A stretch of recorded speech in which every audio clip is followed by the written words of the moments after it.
Hello and welcome to the video on play behavior and its effect on autism spectrum disorder. What is play? Play is a child's work.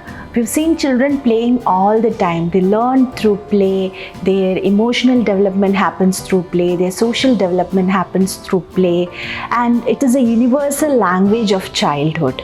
So we can see that when two children are put together, they somehow interact and start play. Even if they are from two different countries or two different states, they start playing. So it is a universal language, and that is the work that children generally do. Children make friendships through play. They explore their environment through play. Their imagination and creativity develops through play, and also through play is what across ages, like from infancy through adolescence, the development, their cognitive development, different aspects of their cognitive development, social development, emotional development happens through play.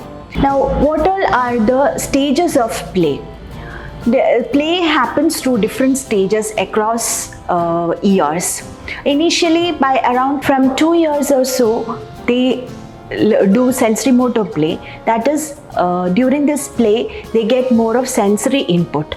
We have seen children throwing things and listening to the sound to hear different noises made by different objects. And also we have seen children during their play, what they do is they look at different objects, they open things or dismantle things and see and explore and find out, feel things, feel different textures. So all these happens during the sensory motor play period. Then they after sensory motor play, they move to an exploratory or a manipulative play. The type of play during this time is functional play, as we have seen. So what they do is they explore around. We see that children pull things from here and there. They put everything outside the cupboard. They keep wandering here and there looking for things, and that is the stage of exploratory play. And they try imitating us doing different functional activities with the objects, like they take kitchen utensils and do cooking activities, or just put a spoon inside. During this time, what they do is just put a spoon inside a utensil and just do like stirring or some activities. Then we have seen a lot of physical activity coming into the play. That is, they climb here and there, they jump from different places. Children start enjoying park activities and a lot during this stage of play. Then they move on to the social play, where they start interacting with their peer groups. They start making friendships. They start playing rule-based games, and then they go to different kinds of creative plays and pretend play, make-believe play. That is, they think that one object, they'll take a box and imagine that is a telephone and start speaking over it, or they act out themselves as different persons, professionals, etc., and play. So these all kind of plays come in the later stages. Let us see what all are the types of play during these stages. So the types of play are like, initially it will be a solitary play. Like children will be playing on their own, exploring things, looking into the sensory aspects of different objects or different materials. Then they move on to parallel play, wherein they won't be actively engaging in the play activity, but they'll be playing around, looking at what the other person is doing, just doing similar way. So parallel kind of play. Then there will be cooperative play, where they interact with their friends and they discuss among themselves. They have different rules coming inside, and all of them are having a rule-based game or something similar. They are all engaging in one particular play activity. So cooperative play comes in, and there will be unstructured play, like there will not be any goal. They are just running around and playing, putting things in the basket or running around in the house, acting. Then comes the acting like play, make believe play, where they will be like acting as a doctor or a teacher or a driver. So they will be imagining like they are driving a bus and they are taking in passengers, they are getting down the passengers at different points. So this is a make-believe play. and then they move on to social play. Social play is where there is when there is a gathering, or when they have lot of people coming in, so they'll be comfortable playing with, even they involve adults in their play activity. So that is the socialization. Lot of socialization comes in during the play behavior. What is the benefit of play? Childhood is all about play. Children learn everything. Children develop all round. The global development of a child happens through the play activities that they do. It helps creative thinking. It evokes creative thinking in children. It improves their emotional development. It improves their brain. It helps in the development of the brain, different areas of the brain, and also it helps in the improvement of communication, language. It increases their vocabulary. They learn a lot of interpersonal skills. They learn skills like turn taking, waiting. All these happens during the play behavior. Through play, children also learn a lot of empathy. They learn to think from other person's point of view, and their social and emotional development takes place, and also their overall mental health and the physical health improves during the play behavior. So how play differs in autism? There are a lot of challenges that makes children with autism different from neurotypical age mates in the kind of play they have or they execute. The key differences are like children with autism, they'll be engaged in their own kind of play, in their own world. They will not be noticing who all are there around them. They'll be more engaged in some specific objects, not all the toys. They may not be interested in toys. Some specific objects, they'll be just repeating the play with those objects. They may not be interested in other children playing around or the other adults around them. They'll be always indulged in their own world.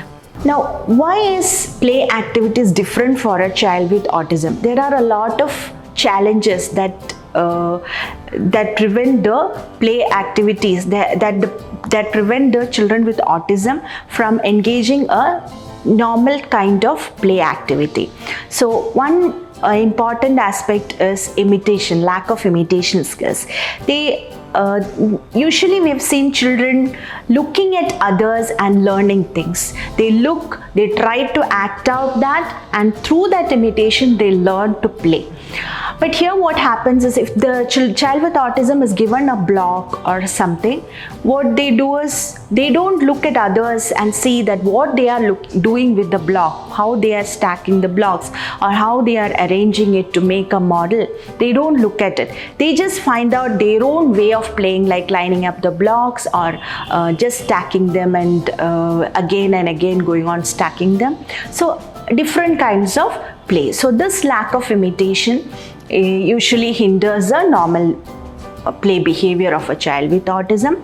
And another one aspect is the lack of symbolic play. That is, they are not able to pretend one object for another. Usually children of young ages they themselves pretend to be some other person and act out like what they do, that they have gained through imitation, like observing the other person. This observation doesn't happen in children with autism. They don't observe others and copy their mannerisms or copy what they are doing. So they have a lot of difficulty in symbolic play. Also, they don't even pretend objects, like they don't take a box and pretend like it is a phone, or they don't take a wire and pretend like it is something else. So that kind of a pretend play is not there for children with autism. Then lack of social communication skills. Children, once they grow a little older, what they do is they just interact with their peer group. They find out what all are the rules of the game, how we are going to play this game. They have a discussion. They learn from their peers. If they have some doubts, they clear it with their age mates or whoever is there to play with them. So all these kind of communication happens. This kind of a communication, reciprocal social communication, is not happening in a child with autism. Lack of joint attention skills. What is joint attention? That joint attention is a skill to engage in an object or an activity along with another person or a group of individuals. That doesn't happen for children with autism. They are in their own world, their own interests, their own activities. They don't look at others or what others are doing, or they don't engage in what other person is trying to show me or trying to indicate. They are not interested in it, so they lack a joint attention skills. One major aspect that improves through play is language. Language and play are complementary. Language helps in better play development. Better play development helps in better language and communication skill development. So how can we improve the language skills of a child through play? So first and foremost, we have to observe the child and follow their lead. So we have to observe what the child is interested in, what are the toys of his or her interest. So we have to intrude into their play slowly. With their consent, we have to intrude into their play and start talking to them about what they are playing, about what we know to do with the toys that they are using.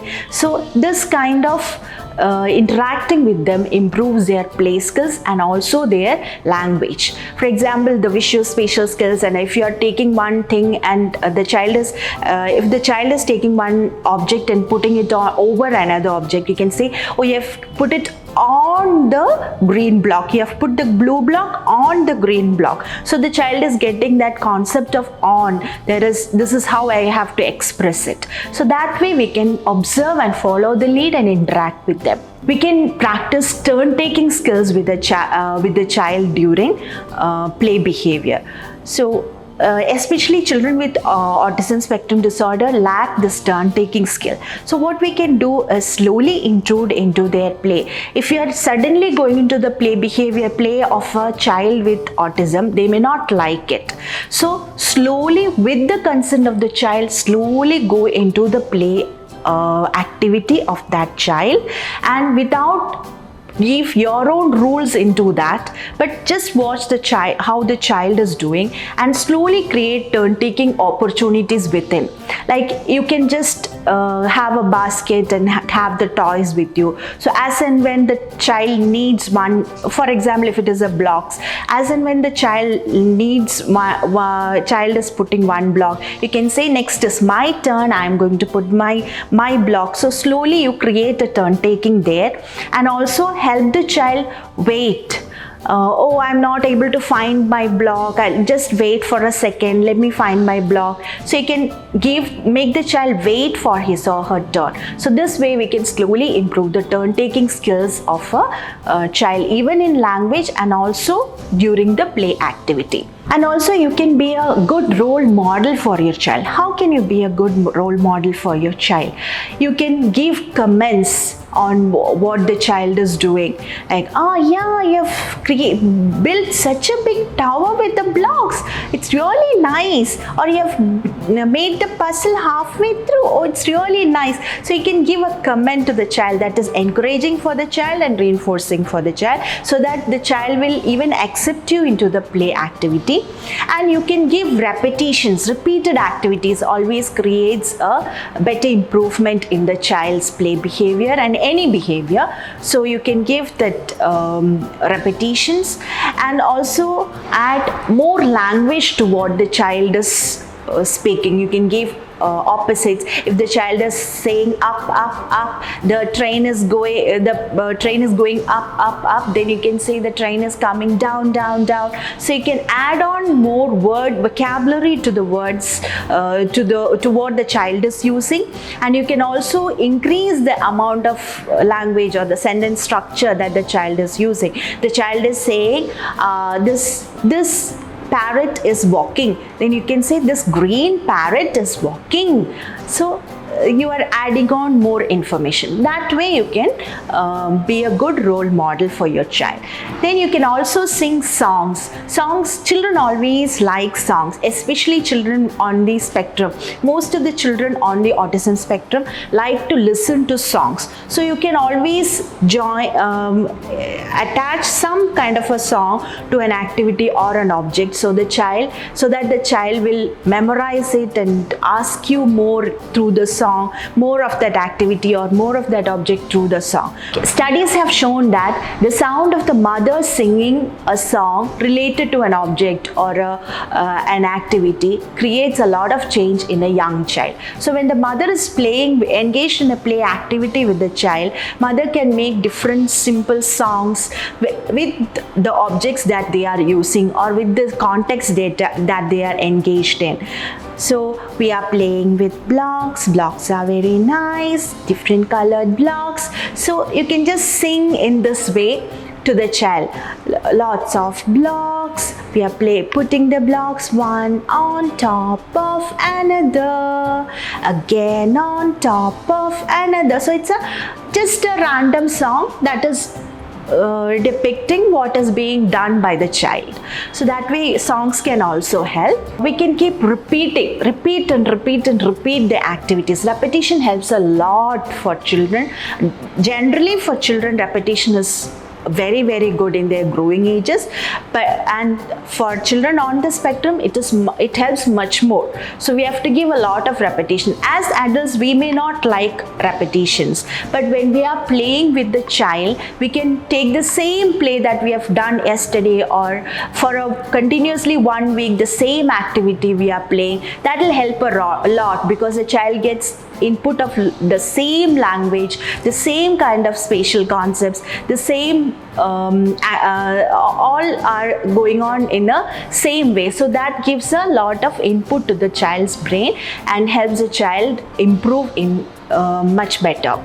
Now you can also read books together. Reading books also improves a language a lot through a play fashion. During a play also you can read a book, act out the book, make it a play, so that the child gets engaged in reading books, shows more interest in reading books, and also improves in language. Like you can act out the different roles, like I wrote to the zoo for a pet, and for example in the deer zoo it is like I wrote to the zoo for a pet and they sent me a big elephant. So you are just acting out with your facial expressions and your language, your tone of the voice. So if you're acting out in that way, the child will understand much better, and it will become a play wherein the child is also imitating you. The child is also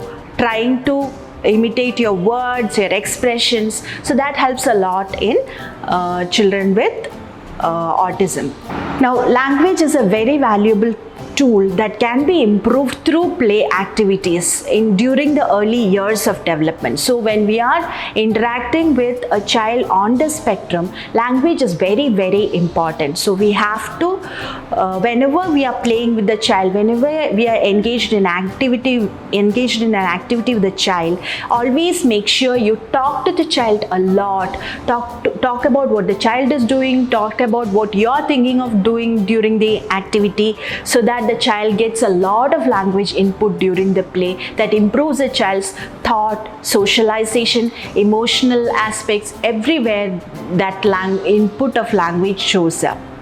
So how we can help a child on the autism spectrum improve their play behavior? So we have to incorporate the play behavior in daily routine activities. The children on the spectrum generally do not look what is happening around them. They are not interested in people around them. They are only interested or preoccupied with whatever objects are of their interest. So we have to slowly get them into other activities, like maybe if the mother is cooking, the child can also be engaged in cooking activity. For example, the child mother is cutting vegetables, the child can be engaged. Come on, let's cut vegetables. We have a lot of vegetables here. Who's going to pick the vegetables from the fridge? So mother is going to talk a lot to the child and help the child also engage. So that becomes a play for the child. So mother and the child plays a lot in that way. And also children with autism has a tendency to stick on to routines. So it is good that we are changing the activities often. Even though our goal to achieve will be the same, we can always change the activities, change the play activities, change the place where we are doing the play can be changed. So all these helps them to generalize on the places, generalize on objects being used. So incorporating day-to-day activities into the play activities of the child, so that we are creating a lot of exposure to the child. The child is getting to see around the world what is happening, what Amma is doing, engaging the child in a day-to-day activities in a playing fashion, like incorporating day-to-day activities into their play activities along with the mother or the caregiver. Always reinforce the child in an appropriate way. Find out the most potential reinforcers that are good for the child or interesting for the child, and give them the reinforcements. It can be praises as well. During play activities, verbal praises itself works a lot. Oh, very good, you have done so beautifully, that's great. So all these works a lot. That makes the child happy. And never expect some reciprocation from your child initially, because initially the child may not show much of an interest for you entering into the play activity and engaging, or while getting them to interact with us in an activity that we have planned.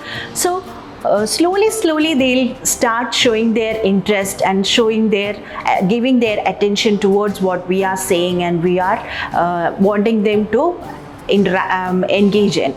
So these verbal praises always helps a lot. And during play, just give them the opportunity to play, and you also engage by commenting and giving praises rather than asking a lot of questions. During the play activity, if you are going to ask, come on, let's cut, we are going to play cutting vegetables, or you are engaging in the child's play, like the child is playing with a car, so child is looking at the wheels of the car, so you are going and telling, okay, I know to ride the car, now let's ride the car. So that time you are going to ask questions. What is the color of this car? Tell me how many wheels the car has. So then the child loses all the interest. So during play activities, don't add asking questions or testing the child. The child shouldn't feel that the adult who is playing with the child is trying to test the child's knowledge or the capabilities.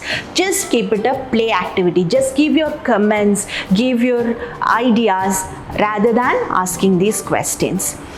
And also the play behavior helps in engaging. A lot of play behavior helps them improve their thinking and also learning. Lot of thinking happens in the child's mind from different aspects, and also child learns a lot through the language that is being given and through the activities that are being involved during their play activity. And also find out, initially follow the child's lead. Whatever toys the child likes, whatever object the child likes, just go through that and slowly get them to come on your way. That is how you have to get them work on the play behavior of a child with autism.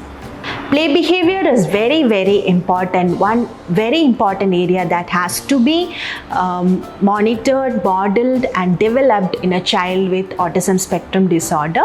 And for a young child on the autism spectrum, a development of play creates a lot of improvement generally in all the areas, emotionally, socially, cognitively, all areas. They show a lot of improvement when they get a proper training in the play behavior. So play is very, very important while considering the intervention of a child on the autism spectrum disorder. Thank you.